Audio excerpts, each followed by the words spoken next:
নিলামে বেশ দর কষাকষি চলছে বিলাসবাবু আর মিস্টার স্যালভিনের মধ্যে। আকর্ষণের কেন্দ্রে একটা টাইপরাইটার।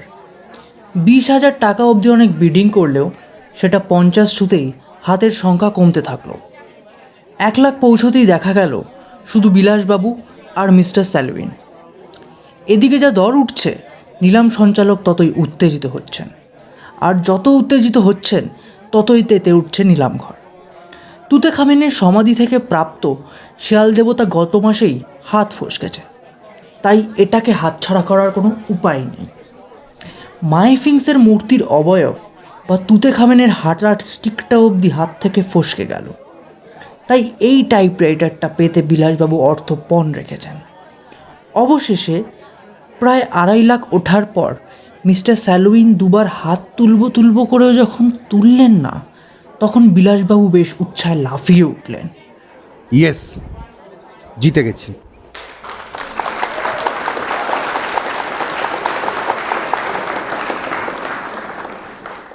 সঞ্চালকে যেন হাফ ছেড়ে বাঁচলেন।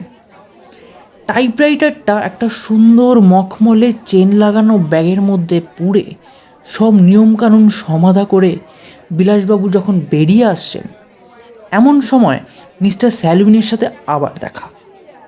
মিস্টার স্যালভিন নিলামে হেরেছেন বটে, কিন্তু তার রাগ অন্য কারণে।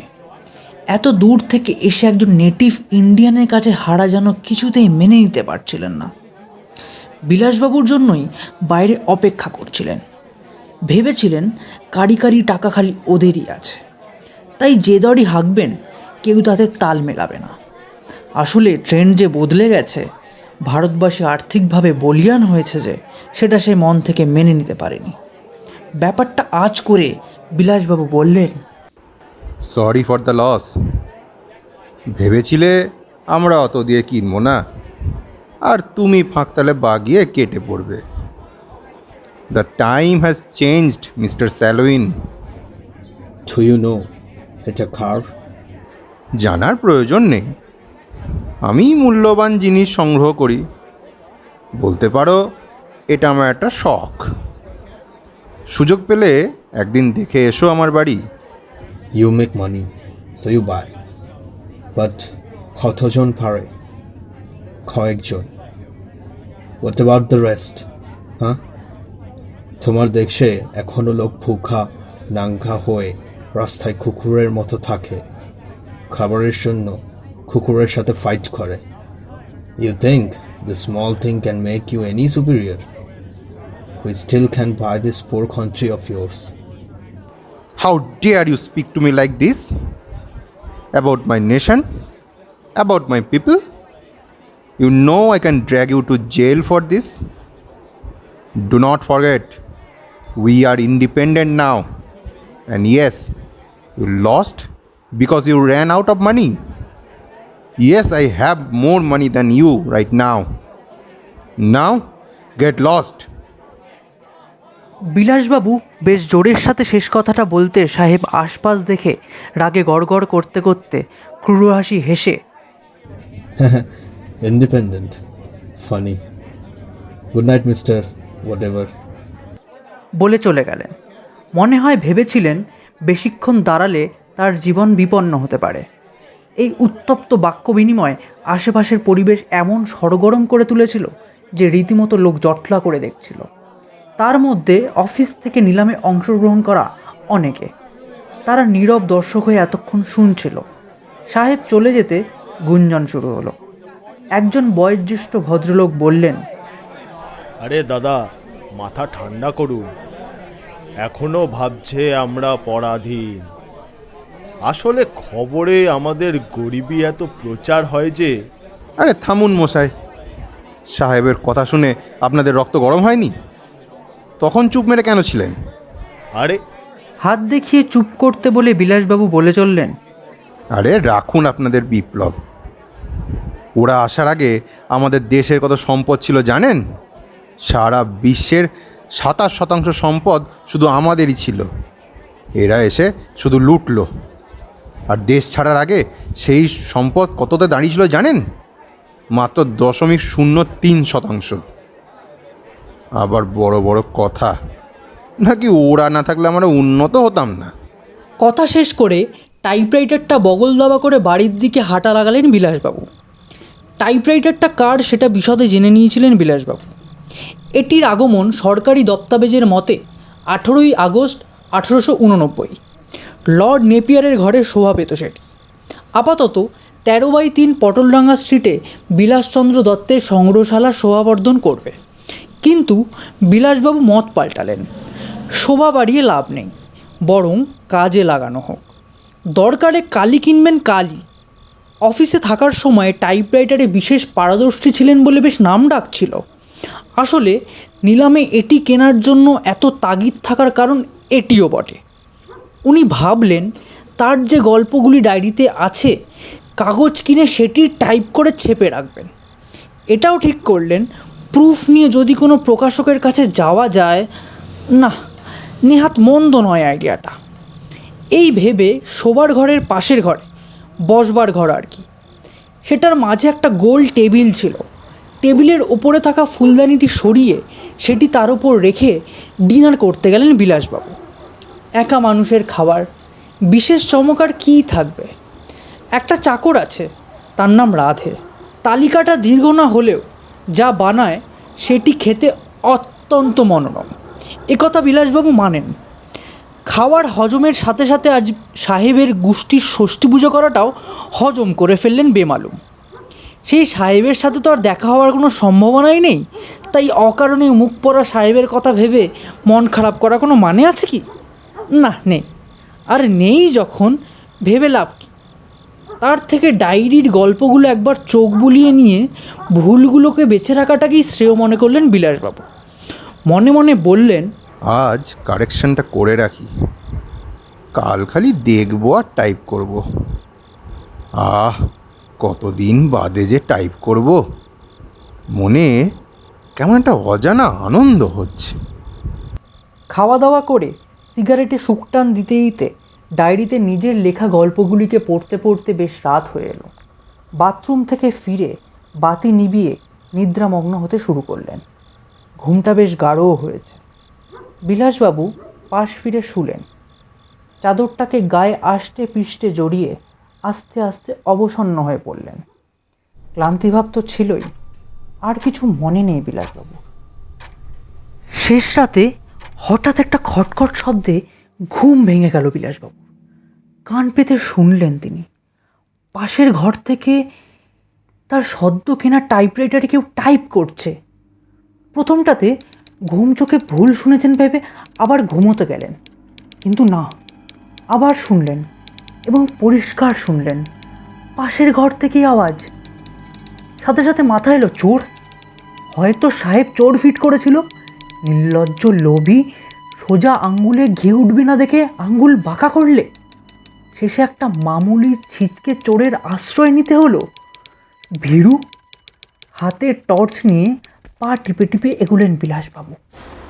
অন্তত চোর বাবাজির পালানোর আগে শাস্তিস্বরূপ একটা 4 ব্যাটারির টর্চের মোক্ষম বাড়ি না খেয়েই বেরিয়ে যাবে। অতিথিকে কিছু না খাওয়ালে যে বাঙালি গেরস্তের অপমান।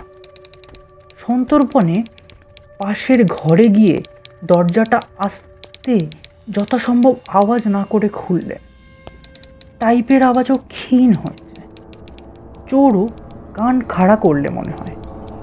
হঠাৎ তীব্র আলোর টর্চটা যেই মার্বেলের টেবিলের উপর মারলেন, না, কেউ নেই। ঘরের বাতি জ্বাললেন। যদি বেটা আলমারির ফাঁকে বা সোফার পেছনে লুকিয়ে থাকে, না, সে গুড়েও বালি, কেউ নেই। তবে কি ভুলই শুনলেন? হতেই পারে ঘুম চোখে কী শুনতে কী শুনেছেন। দুত্তর ঘর থেকে বেরোনোর উপক্রম করলেন, কিন্তু আলো নিভিয়ে দরজাটার বাইরে থেকে ভেজাতে গিয়ে ঘরের ভেতরে একটা ছায়ামূর্তি দেখে স্তম্ভিত হয়ে গেলেন। তিনি আবার টর্চের আলো ফেললেন। না, কেউ তো নেই। আবার আলো নেভালেন। এ কি, আবার সে ছায়ামূর্তি! আলো জ্বাললে সেটা যাচ্ছে কই?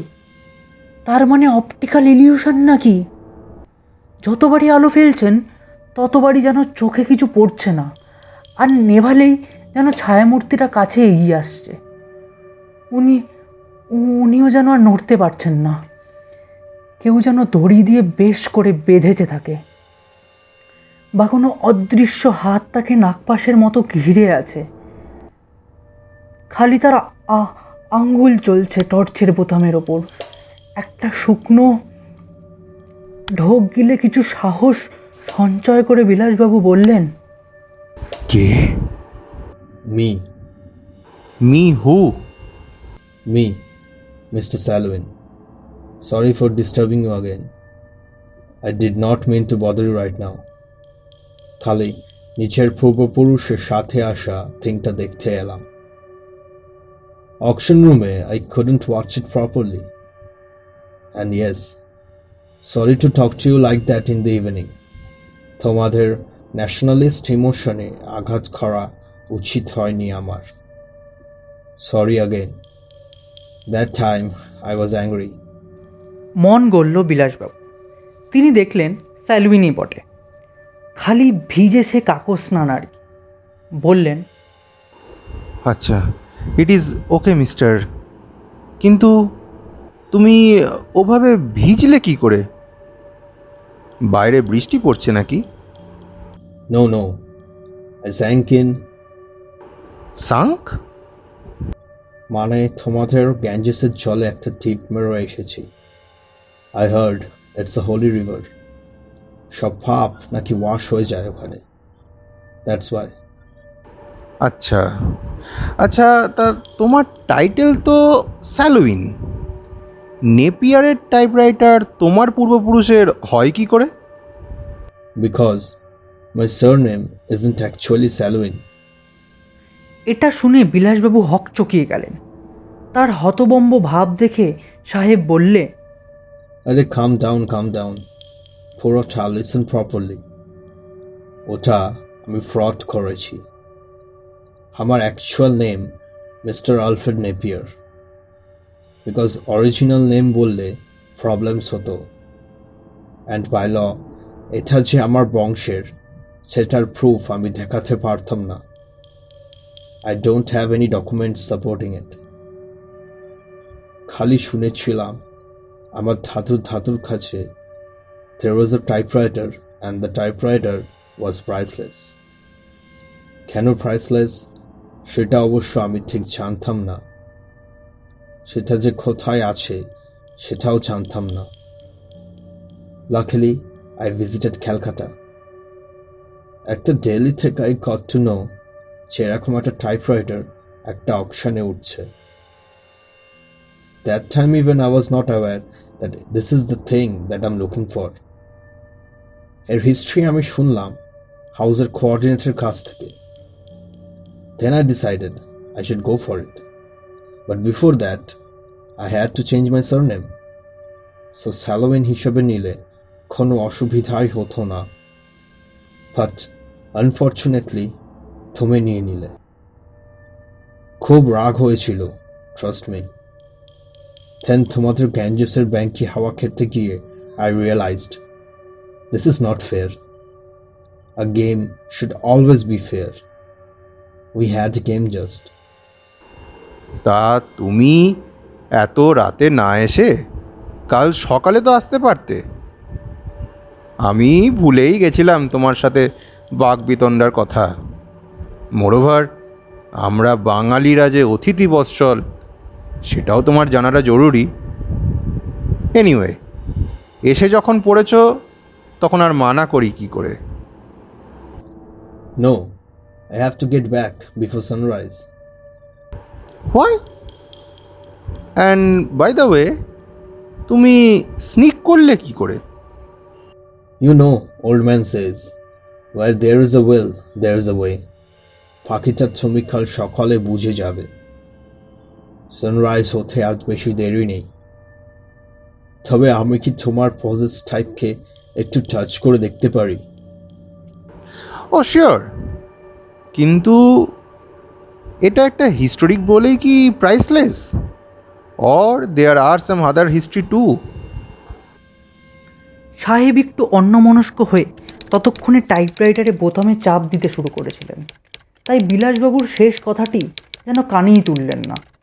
যন্ত্রের খটাখট শব্দটাতে একটা সুরের মূর্ছন্না শুনতে পেলেন বিলাসবাবু, যেন টাইপরাইটার না, সাহেব ওটাকে হারমোনিয়াম ভেবেছেন বা পিয়ানো। বিলাসবাবু আবার গলা খাঁকড়িয়ে জিজ্ঞেস করলেন, any history with it? Oh, yes. Yes, certainly. সাহেবের যেন কথাগুলি এবার কানে ঢুকলো। তোমাকে যেটা শো করব সেটার লোভেই আমি আজ রাতে স্নিক করেছিলাম। আমি শিওর জানি এটা তুমি জানতেই না। কি সেটা? লিসেন কেয়ারফুলি, ভালো করে শোনো টিউনটা। বেশ পিয়ানোর দাঁতের ওপর আঙ্গুল বোলালে যেমন সুর হয়, এবার তেমন সুর শোনা গেল। শেষের খট শব্দে টাইপরাইটারের পেছন দিকের নিচের অংশে যেখানে কালি থাকে সেটা খুলে গেল। বিলাসবাবু যন্ত্রের ওপর প্রায় ঝুঁকে পড়ে যা দেখলেন তা দেখে তার চক্ষু চড়ক গাছে উঠে গেল যে তা বলাই বাহুল্য। টর্চের আলোতে দেখলেন দিস্তা দিস্তা পাউন্ড, যে সেনা রীতিমতো তৎকালীন রাজা পঞ্চম জর্জের ছবি ছাপা। বিলাসবাবুর মুখ হা হয়ে রইল। সাহেব বলে চললেন, এটা নিতেই এসেছিলাম লোভে, কিন্তু নাও আই রিয়েলাইজ এই থিঙ্গে লোভ রেখে লাভ নেই, কারণ এই মানি কান্ট্রিতে নিয়ে গেলেও কোনো ইউজে আসবে না। There will be thousands of questions. Where did I find? How did I find? Etc. এখন only you can save me. বিলাসবাবুর মুখে কথা নেই। সে এক দৃষ্টিতে সেই টাকার দিকে চেয়ে আছে, তার চোখ জল জল করছে। স্যালুইন নেপিয়ারের কথা কানেই তুললেন না। সহসা একটা শীতল হাওয়া তার মুখে এসে লাগতে তিনি খানিক স্তম্ভিত ফিরলেন। কি কি করতে হবে আমাকে? অর্থের দিক থেকে চোখ না ফিরিয়ে বললেন বিলাসবাবু, Do you want to keep this money? যদিও এই মানি রেখে কোনো লাভ নেই। You cannot spend it. But তুমি যদি এটা ব্রিটিশ কাউন্সিলের মাধ্যমে ব্রিটিশ মিউজিয়ামে দান করো, you will get a huge royalty. সেটাও কিন্তু কম নয়। তাই তাই করব। এদিকে ফিরবে বলো, তোমার আইস দেখে তোমার ওপর বিলিভ হচ্ছে না। এবার বিলাসবাবু একটু বেশি সচেতন হয়ে বললেন, বেশ বেশ তাই হবে। আমি আজই সকালে যাব কাউন্সিলে। তোমার সার্টিফিকেট আর অকশনের রিসিপ্ট নিতে ভুলো না জানো, ওটাই তোমার নির্দোষ হওয়ার প্রুফ। না হলে কোয়েশ্চেন্সের ফাঁসে ফেসে যাবে। অকশনের টাইপরাইটার ওঠার নিউজ ওদের কাছেও থাকবে, কিন্তু পাউন্ডের নিউজ ওদের কাছে কিন্তু নেই। তাই ফেরত দিলে ব্রেভারির জন্য অনার্ড হতে পারো। After all we believe in honesty. বিলাসবাবু খুব করে হেসে উঠলেন। সাহেবের চোখ এড়ালো না। ওয়াই আর ইউ লাফিং? না মানে ভূতের মুখে রাম নাম কি না, তোমরা আর অনেস্টি। যাই হোক, Don't laugh. Listen carefully. Will you help me? Kind তা কিভাবে? আমার ফ্যামিলি আমার দেশে সাউথহ্যাম্পটনে। আমার ফেরাতে একটু অসুবিধা, তাই তুমি যদি একটু কাইন্ডনেস দেখিয়ে আমার ফ্যামিলিকে একটু হেল্প করো by gifting them a bit of your royalty, তাহলে খুব উপকার হয়। আফটার অল আমি যদি তোমাকে না বলতাম তাহলে এই মেশিন তোমার কাছে জাস্ট একটা মেশিন রয়ে যেত। অন্তত আমার প্রতি একটু কৃতজ্ঞ? কোনো উত্তর নেই। কি হলো? উত্তর নেই। পাশে তাকিয়ে দেখে কেউ নেই। কি হলো? সাহেব গেল কোথায়? মিস্টার নেপিয়ার, মিস্টার নেপিয়ার, কোথায় আপনি? কোনো উত্তর নেই। বার কয়েক ডেকে এদিক ওদিক চেয়ে কাউকে দেখলেন না। কটা বাজে? সাহেব চলেই বা গেল কেন? সারা রাত থাকলেন আর এখনই কেটে পড়লেন। বিলাসবাবুর দুটো ঘরই পূর্বমুখী। সূর্যের আলো সোজা এসে পড়েছে মুখে। বিলাসবাবু চমকে উঠলেন। নিজেকে আবিষ্কার করলেন মেঝেতে, বসবার ঘরে। এ কি, সারা রাত এই মেঝের ঘরেতে ঘুমোচ্ছিলেন? উঠে আড়মোড়া ভেঙে চোখ কচলাতে কচলাতে অভ্যাস মতো বাইরের ঝোলা ব্যাগ থেকে আনন্দবাজারটা মুখের সামনে মেলে ধরলেন। হঠাৎ বাঁদিকের কোণাতে একটা খবরে তার চোখ আটকে গেল। তিনি চমকে উঠলেন। শিরদাঁড়া দিয়ে একটা ঠান্ডা স্রোত বয়ে গেল। তিনি পড়লেন, এ কি, গঙ্গায় ডুবে সাহেবের মৃত্যু? গতকাল রাত 11টা নাগাদ হাওড়া ব্রিজে 6 নম্বর থামের কাছে একজন সাহেব গঙ্গায় ঝাঁপ দেন। প্রত্যক্ষদর্শীরা তৎক্ষণাৎ সামনের পুলিশ কিয়স্কে খবর দেন। ঘটনাস্থলে পৌঁছায় জল পুলিশ। তাদের সহযোগিতায় দেহ উদ্ধার হলে কাছের স্টেট হাওড়া জেনারেল হাসপাতালে নিয়ে গেলে ডাক্তাররা তাকে মৃত বলে ঘোষণা করে। প্রাপ্ত আইডেন্টিটি কার্ড থেকে জানা গেছে উনি ইংল্যান্ডের সাউদাম্পটনের বাসিন্দা। বছর 45-এর যুবকের নাম আলফ্রেড নেপিয়ার। ব্রিটিশ দূতাবাসে খবর পাঠানো হয়েছে। মৃত্যুর কারণ অজানা। পুলিশের ধারণা আত্মহত্যা করেছেন এই সাহেব। মৃতের কাছ থেকে কোনো সুইসাইড নোট উদ্ধার হয়নি। হাত থেকে কাগজটা পড়ে গেল বিলাসবাবু। তিনি খানিক হতভম্ব হয়ে দাঁড়িয়ে রইলেন। হঠাৎ কি একটা মনে পড়তেই ছুট লাগালেন বসবার ঘরে। আর গিয়ে যা দেখলেন তাতে তার চোখ কপালে উঠল। তিনি দেখলেন টাইপরাইটারের পেছনের ক্যাবিনেটটা খোলা, আর তা থেকে যা উকি দিচ্ছে তা দেখে বিলাসবাবুর চোখ আবার জল জল করে উঠল। এ তিনি কি দেখছেন? তার যেন বিশ্বাসই হচ্ছে না। তার চোখ বিস্ফারিত, উদ্ভাসিত। তিনি মনে মনেই বলে উঠলেন, এ কি, এ যে জর্জ সাহেবের মুখ ছাপা দিস্তা দিস্তা প্রাচীন ও ঐতিহাসিক ব্রিটিশ পাউন্ড। মানে মানে রাতে তবে তবে সত্যি সত্যি সাহেব।